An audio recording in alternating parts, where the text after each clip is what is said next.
Welcome to episode number 3 of Dan Time. I'm your host, Dan McArdle. It's good to have you here. Thanks for taking a look around the Daniverse. This is a podcast for people who just like to hear interesting conversations with different types of people, different backgrounds, and I guess for the first few weeks, we'll keep it going as long as there's still some interest. You're going to hear Dan after Dan after Dan, but not the same Dan. So you'll have a good bit of variety, and this week is no different. Let me recap really quickly. I just want to drop a couple quotes from the first 2 episodes. Jim Powell kicked us off episode 1. A great takeaway from that conversation was, you got to be happy. You just got to be happy in this world. And I know it's hard, and I know it's a daily effort for a lot of you people. It is for me too, but you got to work at it. Take a look around. What's your workplace like? How are those people? Who are your friends? Who are your family members? Look around your house. Are people bringing you down? Are they bringing you up? Try to identify people that make you happy, that bring something to the table, something you want to emulate, and just a positive attitude, and hang on to that. And episode 2, Dan Weinrib, a great conversation. I can't wait to bring it back for the playoffs in a couple months. An awesome quote from Dan was it's some advice he received from his mom a long time ago when he had just won a very close race. And it was, keep in mind the people who have always been on board, your longtime friends, people that knew you before you were a big deal, and they're still here. They're still your friends. And then I try to identify the people who came along right when you were taking off, and maybe they're still here too. And then the people who became your friends after you won. You could apply that to your life too. Everyone's maybe been on top for a minute, for a while, for a few months, a couple of years, and then things didn't work out so well and you crashed down. You know the people who have been there through all the periods of your life. So I thought that was a great reminder. And we've got some more practical advice from another Dan. And that guy is Dan Lindemann. He is my first on-premise sit-down interview, and I was just stoked to speak to this guy. He's been in business longer than the internet has been around, continuously. A&J Mugs, downtown Pensacola, opened in 1953, and Dan bought the business in the late 80s. And just a wonderful conversation. This is one of the few ceramic shops, mug shops, that I'm aware of, at least in this region. I don't know how many there are nationally, but great guy, a real colorful guy. He's done a lot for Pensacola. He's stuck up for the city and the citizens on a number of issues. I didn't really get into the weeds on that, but Dan is just a wonderful subject, and I really enjoyed our conversation. I think you will too. All right, some quick stuff about Dan Time. So I appreciate the feedback that I've received so far. You guys are awesome. I appreciate my listeners from around the country and around the world, and we are just getting started here. So if you enjoy it, just park it here at Dan Time. It's always going to be entertaining. I aim to keep this show light but thoughtful, if that makes sense. Check us out on the socials. Now, I'm on the platform formerly known as Twitter. I've always just said X. Maybe that confuses some people, but used to be Twitter, at Dan Time Pod. Then there's Instagram, Dan Time Pod, and also a Facebook page. Now, if you go to each page, you'll notice that they get updated differently, different times. Might be a couple things that are different about each one. So find one you like, and there's always some interesting content. I have started this segment on Fridays called the Friday Challenge. So if you enjoy it, leave a comment. If you've got an idea for a Friday Challenge, you can always reach me. My email is dantimepod@gmail.com. And remember, if you'd like to come on the show, or if you've got a recommendation for a Dan or somebody who's connected to a Dan or has no connection to a Dan but is just a great interview, send them my way. And I appreciate everyone downloading, subscribing, and leaving a star rating if you like the show. Let's get to my interview now with Dan Lindemann from A&J Mugs. He has owned A&J Mugs for close to 35 years. The operation actually began by two gentlemen, was opened by two gentlemen in 1953 under the name, was it? Pensacola Glazing Company, yes. So original location was on Navy Boulevard, and they moved it to downtown Pensacola in the mid-'80s. And so Dan and his wife have been running the shop for almost 4 decades here. Now, some background on Dan and why I felt like he was such an interesting subject here. Dan is a Marine Corps veteran. He arrived in Pensacola in 1974 at 21 as a flight student. And I think he was really, like a lot of people, just loved the area and kind of saw a vision for himself and his family and started planting seeds at that time. But in the Marine Corps, Dan flew the AH-1 Cobra, which I guess sometimes called the Snake or the Huey Cobra. There's actually one like it here. I'm jumping ahead a little bit, but Veterans Memorial Park. I'm going to mention some landmarks in town for people who have not visited the area. That is a must visit, the Veterans Memorial Park, but there's a AH-1 either similar or just like it there. The H-1J, yep. Same one. I actually flew that one out in California. I'm going to wrap up with the bio really quick because I could just go on and on about this guy. But so he joined the U.S. Marine Corps at 19, served 11 years. Was actually, as a flight instructor, was a customer of A&J in the, I guess, late 70s into the early 80s, and became interested in ceramics. And I guess it was just a natural move to take over the business.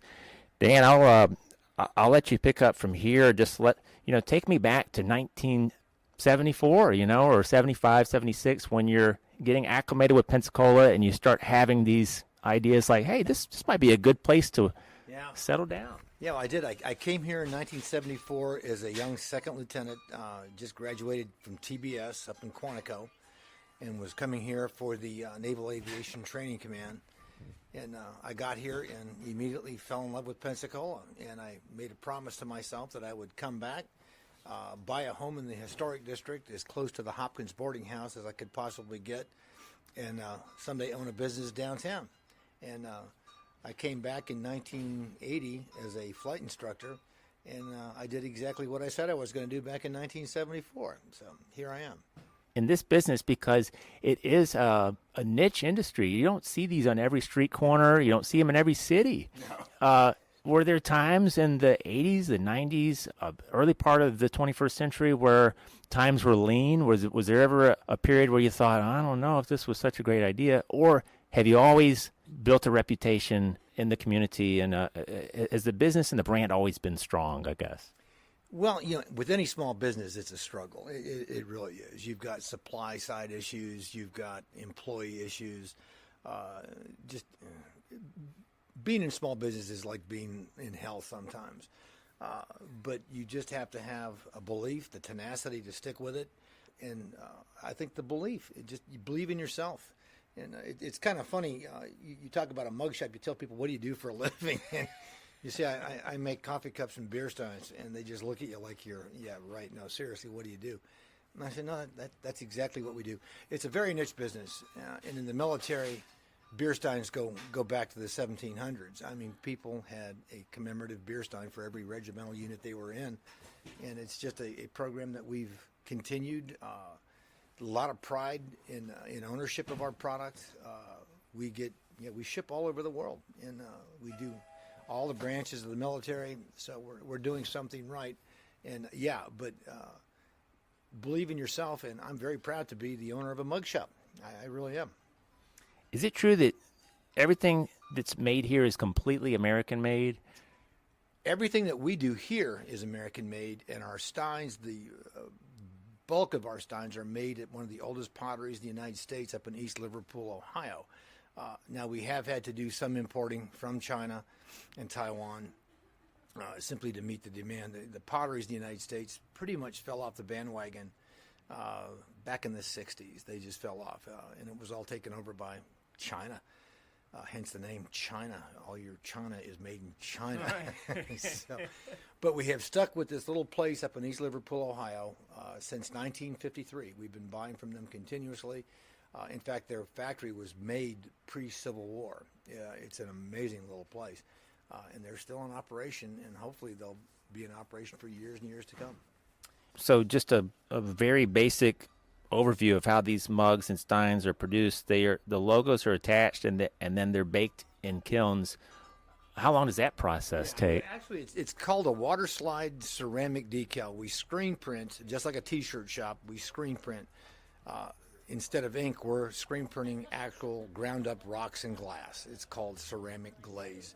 It's suspended in a very unique oil, and we screen print to a water slide decal paper. If you've any of you guys out there, anybody, to tell you the truth, that's made a model airplane or a model car, and you've got a sheet of decals that you soak in the water and you slide them off onto your model, we do the same thing. We print on a decal sheet, soak these things in water, slide them onto the mugs, squeegee them down, dry them, put them in a kiln, and they fire up to about 1,600 degrees Fahrenheit.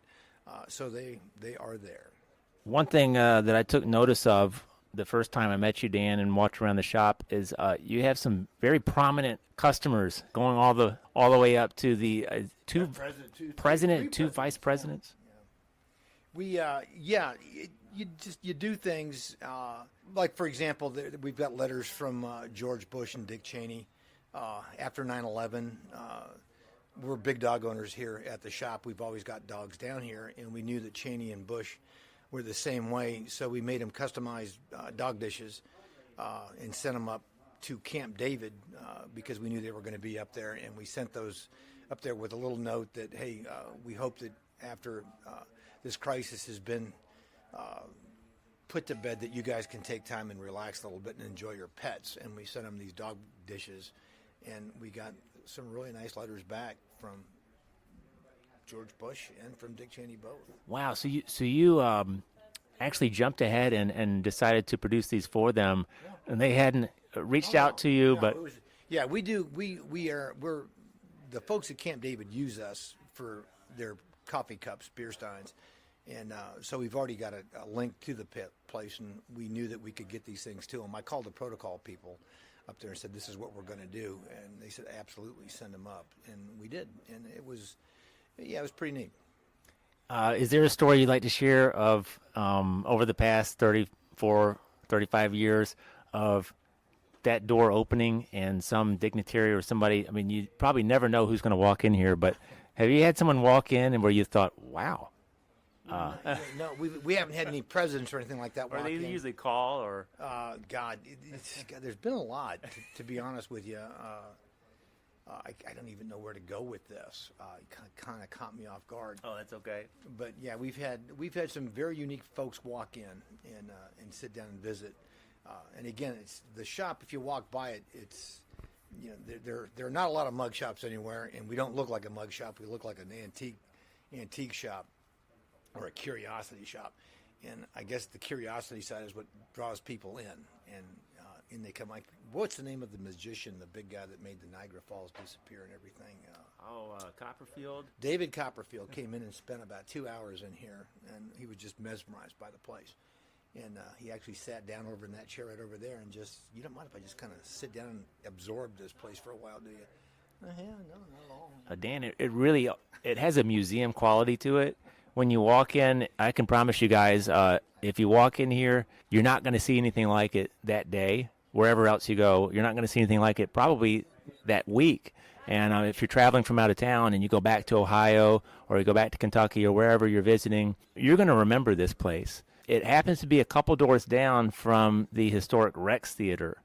Dan, I'm really curious to know about the Rex and the different periods that you've seen, the dormant period where nothing was going on, and then the restoration. Yeah. And when I first got here in the 70s, the Rex Theater was a XXX movie theater in a basically abandoned downtown. There was nothing down here. And then it sat empty for a long, long time. And then it was utilized as a rental place. There was a dinosaur exhibit that came in and did a few things. It's a cool old building. It's gutted now. It's not anywhere near what it used to be, but the church folks in there have really done a good job with it. in one time, did they try to revive it with a cinema and draft house is what I was reading? Yeah, it did. Yeah, that late 80s? That did. It was one of those deals where you go in and watch a movie and have pizza and drink a beer. I think that went for maybe 2 years, maybe. It just didn't make it. Nobody back then was coming downtown. I mean, nobody. That's why I'm downtown. The cheapest buildings that I could buy in Escambia County were downtown Pensacola. they were the cheapest buildings. And that's not a joke. That's the truth. They were the cheapest buildings I could buy. Yeah, folks, Dan has been here since people left downtown at 5 o'clock and just got out of here to now when people either get off work and stay down here or they get off work across town and come downtown. How cool is that to see? And I know it's not perfect all the way around, but just, I mean, like tonight is gallery night and all the events and Palafox Market. How pleased are you to at least see some of that stuff? Oh, I love it. You know, when I came here, like I said, in 1974, I swore that I would buy a home downtown. I bought up in the North Hill Historic District. Everybody thought I was crazy. And then when I bought the buildings downtown, everybody thought I was crazy. But, you know, it didn't take a rocket scientist to figure out that someday this place was going to just pop and explode for the same reason that I believed in it. A lot of other folks did. And it's now becoming a very unique place. I hope it maintains its quaint charm and doesn't get too big. We don't need another Bourbon Street or a Beale Street. I want Pensacola to stay the way it was about 15 years ago. Well, speaking of that, now I found a quote from 2007. I mean, not that long ago, but this is pretty cool because this is before downtown really became the hot spot that it is, kind of right on the cusp of it. You said people need to know that this is their downtown and they need to utilize it as often as they can. Yeah, that's the neat part, and that was the key word, that the people that live here, this is your town. And I don't want to see outside investors coming in and driving the little guy out. I want to see that, like I said, the quaint charm of downtown maintain itself, and that unique quality of the locals, I think is what made this place. From restaurants to galleries to small business, it was local, and I hope it stays that way. Now, speaking of local businesses, restaurants, A&J, I guess you've had a long relationship with McGuire's. Yeah. Tell me a little bit about that relationship and how long it goes back. Well, it was going when I got here back in 1987, and it's an example of how a business saw an opportunity to give their patrons a sense of ownership by selling them a beer stein that was personalized and hung in the bar. So they were part of it. And that attraction has, I know we're approaching 300,000 beer steins with McGuire's. They're one of our oldest, longest non-military customers. And they've just been absolutely excellent. And we've enjoyed being a part of their tradition and their customer loyalty. It's been an honor to do that. Dan, real quick here, because I know an operation like this, it takes a group effort. I just want to throw out some names here. Caroline, your GM. My daughter, yeah, she runs the place. Jules, your office manager. Yeah, Julie. Jeff, who I met, art director. Callie and Remy, the two pups. The dogs, yeah. Have there been variations? Have you had some other dogs long ago? Oh my God! From the day I walked in here, we've had dogs. Yeah, I've got pictures of them all too. There's always been a dog in the shop since I've been here, just always, and they've been a big part of the shop. In fact, they're almost more. We have people coming by just to see the dogs. So, Right. And at one time we had five dogs in here, and Megatron was one of my employees' dogs. He was a severely abused, very big pit bull that just looked meaner than snot. I mean, he was huge, but he was the biggest love bug you've ever seen in your life. And we'd actually have people come in to see Megatron because he literally, young guy named Brian King, got this dog. Megatron was on death's doorstep, and we nursed him all back. Everybody pitched in. He nursed back, and he became a really neat part of the shop. And Megatron's counterpart was Moon Pie, another rescue dog.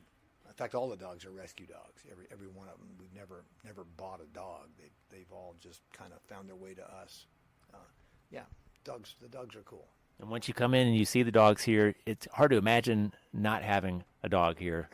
They do kind of fit with everything, and they seem quite comfortable as well. They own the place. Dan, I want to go way back to Abbott and Jones. I found an old advertisement, I guess, of two mugs that they were promoting back then. I don't know if this was the 50s, 60s. The A.J. Victor mug at that time was the most popular, and then the A.J. Swank mug, an 8-ounce. Are these still in the product line, or? Yeah, the Victor mug is kind of a unique story. It was made by the Victor Insulating Company, and they started making mugs during World War II because their initial business were making insulators for electrical wires and telephone poles. And when the war broke out, they weren't stringing any wires. They were using all the copper for bullets. So this company decided, well, we got to do something, and they started making these mugs, and they called them Victory mugs from Victor, New York. And they were sold to the Department of Defense. Actually, it was done to the Quartermaster Corps business back in those days. And the mug became very popular. When the war was over, the Navy, everybody in the military drank out of a Victor mug, and all the diners and the restaurants continued to buy this thing, and it just became a staple in coffee shops and everywhere else. To this day, Victor is no longer making coffee mugs. They're all made in China, and but it's the same style, same everything, and so that's the story behind the Victor mug. Yeah, it was Victor, New York, and the World War II vets referred to it as the Victory mug, and that's how it got its name, the Victory mug. Real quick, I think I mentioned at the top that you earned your Wings of Gold as an AH-1J Cobra pilot. Now, in order to earn your Wings of Gold, if I'm correct, you got to go through API, primary flight training, intermediate, advanced turboprop, and then advanced helicopter training. Back then, is that something that you kind of rolled into, or was that a goal that you had in mind? I've always been fascinated with aircraft. When I was a kid, my dad was in the Navy, and we were stationed at Bethesda, Maryland. And the H-34s would come roaring over our house on the way to the helipad at the hospital at Bethesda. And I became fascinated with aircraft, and I just continued to pursue it. I would draw aircraft. I would make model airplanes.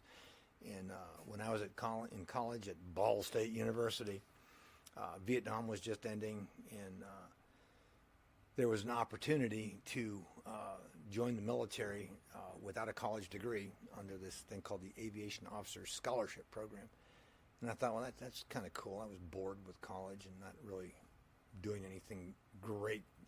And I signed up at the age of 19, and got commissioned when I would just turn 20, finished up all the stuff the Marine Corps makes you do, and then came down here for flight school, and best time of my life. I enjoyed flight school more than anything I'd ever done to that point in my life. Not that I'd done a lot by then, but as a 20-year-old, it was fun. It was a damn blast. I couldn't believe I was getting paid to do that. I can't believe I got paid to fly. Period. It was that much fun. And then you also turned around as an instructor and trained not just Marine Corps flight students, but Navy, Coast Guard, and allied nations. Some Saudis, some Iranians. Being a flight instructor was a blast too. That was kind of fun. Real quick, Dan, I've got some kind of lightning round questions, just some silly season questions I like to ask all my guests. And I tell everybody, if I hit on one and you're like, I'm going to take a pass, you can always use a pass. Okay, favorite Pensacola restaurant, if you and your wife go out to eat, or if you've had a long-time favorite or a current favorite? That's funny. My wife is the best cook in the world, and so my favorite place to eat is a meal that's been prepared by my wife. Yeah, no, I really don't have a favorite restaurant in Pensacola. I don't. My favorite place to get stuff is at Joe Patty's Seafood and cook it ourselves. And that is a destination, again, for people that are thinking about visiting Pensacola. You have to go by Joe Patty. I mean, almost everyone here will tell you that. I send everybody to Joe Patty's. Speaking of your wife, can you remember your very first date with your wife? Yeah. Again, I might be putting you on the spot, because if you said, "Oh shoot, I don't remember," well, yeah, I do. We met at a dance and fell in love. That's all I can say. How beautiful is that? That is just. We've been together since 1980. We got married in 1980. As a young boy, let's go back to 6, 7, 8 years old. What was your favorite hobby? What was something that you liked to do back then, just as a little kid? Tear engines apart, figure out how things worked. My grandfather was a mechanic up in northern Minnesota. He had me welding when I was 8 years old. The first truck I ever rebuilt was a Dodge Power Wagon, straight six. I completely rebuilt that engine. Rebuilt a straight eight, a Buick Roadmaster straight eight out of a flexible bus when I was 10. didn't do it all, but my grandfather just here. You know how to read? And I said, sure. And he said, well, then go get the Chilton's book and look up that model engine and the year and tear it apart and rebuild it. And when you have a problem, call me and I'll come give you a hand. So yeah, I was taught at an early age that there's basically not a thing you can't do if you don't try. Great advice. Great advice. Well, I was going to ask, what do you have a favorite piece of lawn equipment or small engine equipment that you like to get your hands on? I've got an old a 1924 hit and miss engine that I just love. I like to fire it up every once in a while. I like gears, anything that burns gas, diesel, and has oil in it and makes noise. I pretty much like to mess with it. Dan, are you a cereal or oatmeal guy, or neither? I am a Cheerios Almond Crunch guy. I've noticed over the past few years, like the Cheerios section would have regular Honey Nut. I think that was it for a long time, and now it's like a big wave of Yeah, 6 or 7 different. I look for the BOGOs at Publix, and when the BOGOs hit, I load up on the almond Cheerios, and I don't put milk on them. I just eat them. I eat them raw out of the box. It's like a snack food. But every morning I have my Cheerios. What would you recommend to someone that maybe is 21, 22, or maybe 31 or 32, and they're thinking about starting a business? They've got a passion. What's some advice you would give so they don't jump in too fast and fail? And I guess that could happen with any idea, but do you have any advice where they can kind of go in and execute it the right way? Yeah, everybody says passion, passion, passion, and I said, a passion's great, but if a lot of other folks don't have that same passion, your business isn't going to go very far. And so, I laugh because, mugs. Okay, how in the hell do you have a passion for mugs? And seriously, being in the military, one of the very first things I ever did, the first mug I ever got is up on that shelf. It was from HMA 269, and yeah, that was a big deal. You ordered your mug. You got your mug. It's got your name on it with a call sign, and it's got your squadron patch on it, and you've become part of the group. So I knew how important the mugs are and the steins are, and how everybody that I ever saw had one. And I thought, well, if everybody's got one, that must be kind of a pretty cool business. I mean, it's recession proof. The eagle farts every twice a month, regardless of what anybody else is doing. So there's always going to be a discretionary income with the active duty military, and man, making mugs and beer steins just made sense to me. I thought, let's give it a shot. And plus, the graphics to it, the actual screen printing, it's challenging as hell. It's a craft. It's a highly skilled craft, and I still enjoy it to this day.